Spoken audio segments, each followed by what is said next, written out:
दोस्तों नमस्कार। एक बार फिर से स्वागत है आपका हमारे यूट्यूब चैनल शिखर स्टडी पॉइंट पर।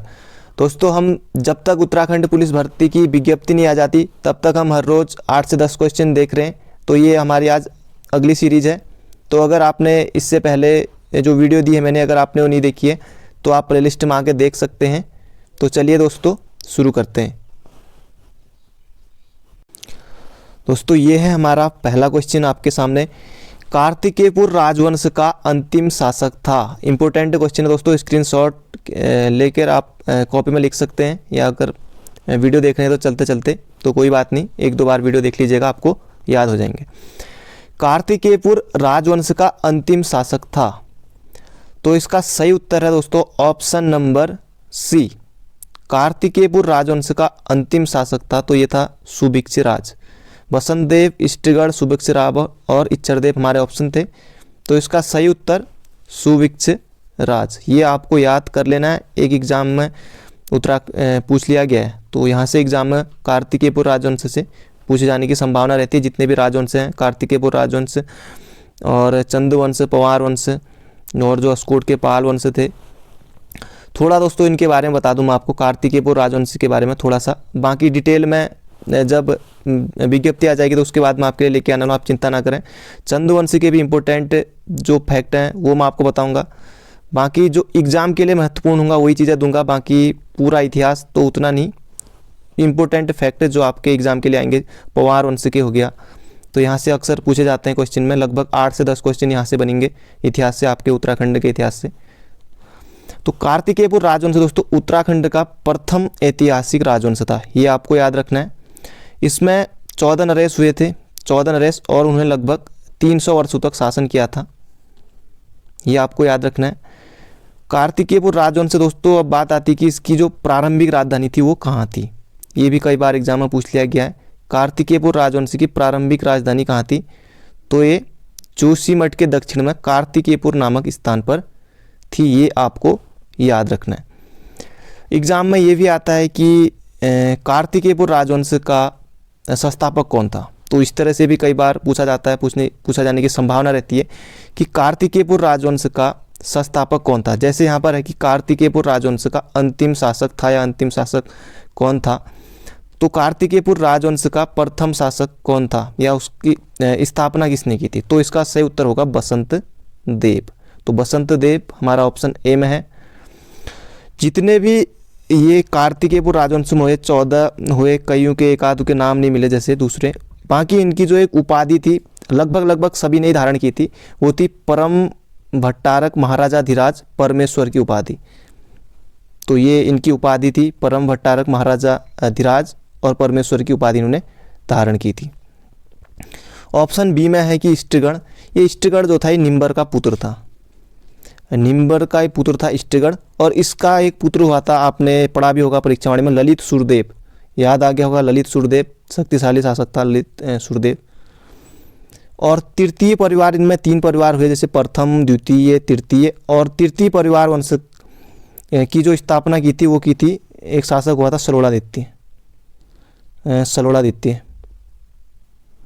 सलोड़ादित्य नहीं दोस्तों, सलोड़ादित्य तृतीय परिवार सलोड़ादित्य वंश था, नहीं सलोड़ादित्य वंश था वो। तृतीय परिवार जो था वो सलोड़ादित्य वंश था, ये आपको याद रखना। और इसकी स्थापना की थी इच्छरदेव ने, तो ये आपको याद रखने होंगे। बढ़ते हैं अगले क्वेश्चन की तरफ। अगला क्वेश्चन है, काफ़ी इंपॉर्टेंट क्वेश्चन है दोस्तों, इसकी भी स्क्रीनशॉट आप ले सकते हैं। इससे पहले दोस्तों मैं आपको बता दूं कि उत्तराखंड पुलिस की फिजिकल की वीडियो आपको जॉब प्रोफाइल प्लेलिस्ट में मिल जाएगी। अगर जो लोग नए हैं वो जॉब प्रोफाइल प्लेलिस्ट में ज़रूर जाएँ, एक बार प्लेलिस्ट ज़रूर देखें। इसके अलावा उत्तराखंड पुलिस के सारे पेपर, चाहे वो कांस्टेबल हो, एसआई हो, महिला पुरुष, वो सभी पेपर आपको एक प्लेलिस्ट में मिल जाएंगे, आप ज़रूर देखिए। तो आपको, ताकि पेपर किस तरह से आज तक पूछे गए हैं पुलिस के एग्ज़ाम में, तो आप इसमें आपको पता लग जाएगा। दोस्तों कांस्टेबल के एग्ज़ाम में रीजनिंग तो आज तक नहीं आती है, तो कई लोग रीजनिंग को भी लेके चलें, तो रीजनिंग इसमें पूछी नहीं गई थी, तो ये आपको याद रखना है। बाकी 30 क्वेश्चन आपके हिंदी के आने, बाकी 70 जीके जीएस। महिला पुरुष दोनों के लिए सेम पैटर्न रहेगा, सेम सैलरी मिलती है, सेम सब कुछ है। ऐसा कुछ नहीं है कि महिलाओं का पेपर आसान आता है या पुरुषों का, ऐसा कुछ भी नहीं है। लगभग अब सैलरी भी सेम मिलती है, तो सेम ही है। अगला क्वेश्चन है, अल्मोड़ा में स्थित विवेकानंद पर्वतीय कृषि अनुसंधान की स्थापना कब हुई थी। पहली बात ये आपको याद रखना है, एग्जाम में क्वेश्चन आएगा कि विवेकानंद पर्वतीय कृषि अनुसंधान कहाँ स्थित है, देहरादून, अल्मोड़ा या फिर दिल्ली या फिर कहीं कोलकाता, इस तरह से ऑप्शन में मिल सकते हैं। तो आपको याद रखना है कि विवेकानंद पर्वतीय कृषि अनुसंधान कहाँ स्थित है। पहली बात कि ये अल्मोड़ा में स्थित है। अब आपसे पूछा है कि इसकी स्थापना कब हुई थी, तो आपने पढ़ा होगा, सीधे उत्तर बताऊंगा मैं, ज़्यादा ऑप्शन पे नहीं जाऊंगा। तो इसका सही उत्तर है, जो लोग ऑप्शन लोग सी बता रहे मेरे भाई, आप बिल्कुल गलत हैं। इसका सही उत्तर ऑप्शन नंबर बी, 1924 में इसकी स्थापना हुई थी। और ये भी पूछा गया है कि कई बार विवेकानंद पर्वतीय कृषि अनुसंधान संस्थान की स्थापना किसने की थी, कोई व्यक्ति के नाम। तब आपको याद रखना है बोसी सेन, याद कर लेना इसको, बोसी सेन पूछे जाने की संभावना रहती है, बोसी सेन। तो ये आपको याद रखना है, 1924 में कहाँ है, अल्मोड़ा में है। बढ़ते हैं अगले क्वेश्चन की तरफ। अगला क्वेश्चन है, उत्तराखंड राज्य में यमुना की कुल लंबाई कितनी है। दोस्तों जितनी भी नदियाँ हैं, बाकी अभी आप डिटेल में पढ़ सकते हैं, बाकी जब मैं वीडियो लाऊंगा तो फिर आपको बताऊंगा। उत्तराखंड राज्य में यमुना की लंबाई, जैसे गंगा की लंबाई कितनी है उत्तराखंड में, उत्तराखंड में सबसे लंबी नदी कौन सी है, तो इस तरह से भी क्वेश्चन बन जाता है। उत्तराखंड राज्य में यमुना की कुल लंबाई कितनी है, तो इसका सही उत्तर है option number B, 136 kilometre Uttarakhand राज्य में यमुना की इतनी हमारे यहाँ यमुना बहती है। तो ये आपको याद रखना है। यमुनोत्री ग्लेशियर की यमुनोत्री कांठा हिमनद से निकलती है, ये है उत्तरकाशी में। ये 252 किलोमीटर है। 252 किलोमीटर कौन सी है, काली या शारदा, ये सबसे लंबी नदी है, ये उत्तराखंड की, ये आपको याद रखना है। 96 किलोमीटर ये गंगा ये लंबाई दोस्तों देवप्रयाग से हरिद्वार तक है ये। और देवप्रयाग तक जहाँ से निकलती है गंगा, देवप्रयाग तक, तो वहाँ तक जाना जाता है इसको भागीरथी के नाम से, भागीरथी। तो वहाँ तक इसकी लंबाई है 205 किलोमीटर, ये आपको याद रखना है। और 148 है, 148 टन सी की है, 148 टन सी की है। ये आप याद रखेंगे, एग्जाम में कुछ भी पूछा जा सकता है, कोई भी नदी आपसे पूछी जा सकती है कि पहली बात कि यमुना कहाँ बहती है, आ गया तो ये यमुना दून में बहती है। फिर ये आप करेंगे नहीं, यमुना पर एक मेरे को बांध आ गया, यमुना नदी पर एक लखवाड़ बांध है, नहीं लखवाड़ बांध कौन सी नदी पर है, लखवाड़ बांध, ये आपको याद रखना है।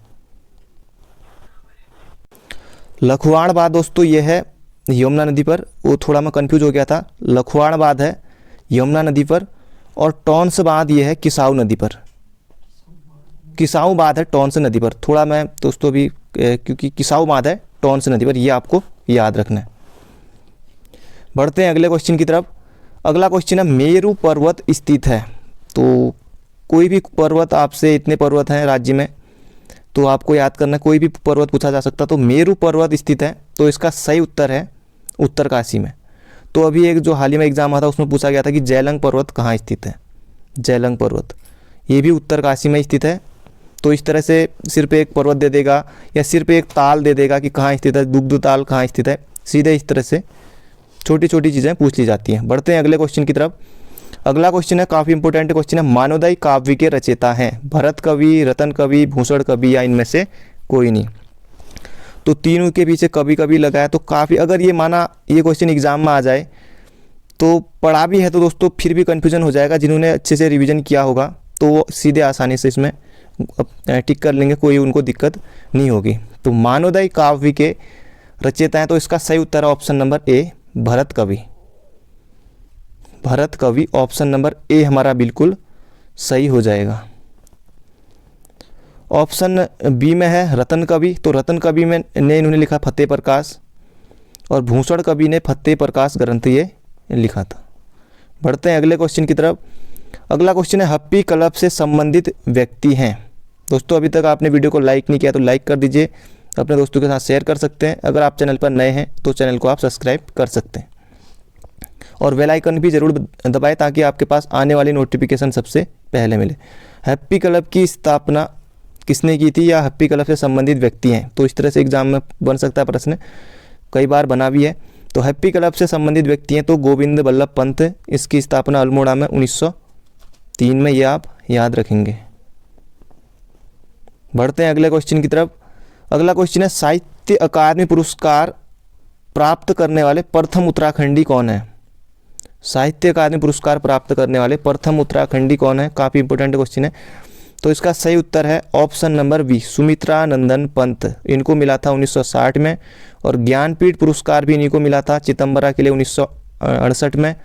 ये भी कई बार पूछा गया है पहले तक एग्जाम में कि ज्ञानपीठ पुरस्कार अभी भी पूछा जाने की पूरी संभावना रहती है, तो आप भी याद कर लेंगे।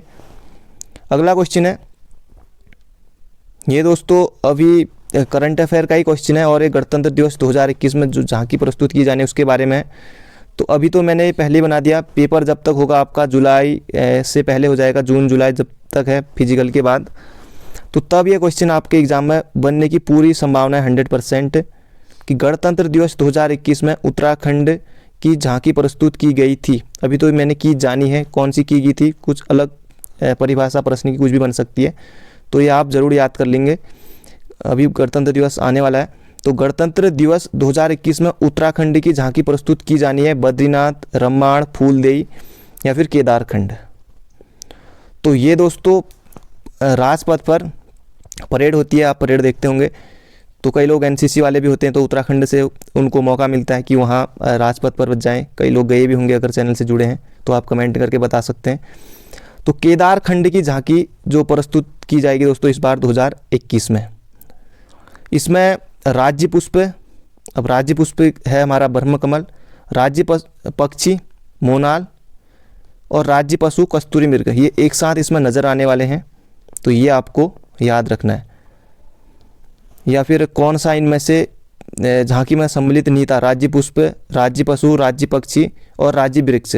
तो इस तरह से अगर बनता है प्रश्न तो राज्य वृक्ष आपका सही उत्तर हो जाएगा, अगर क्वेश्चन इस तरह से भी आया तो।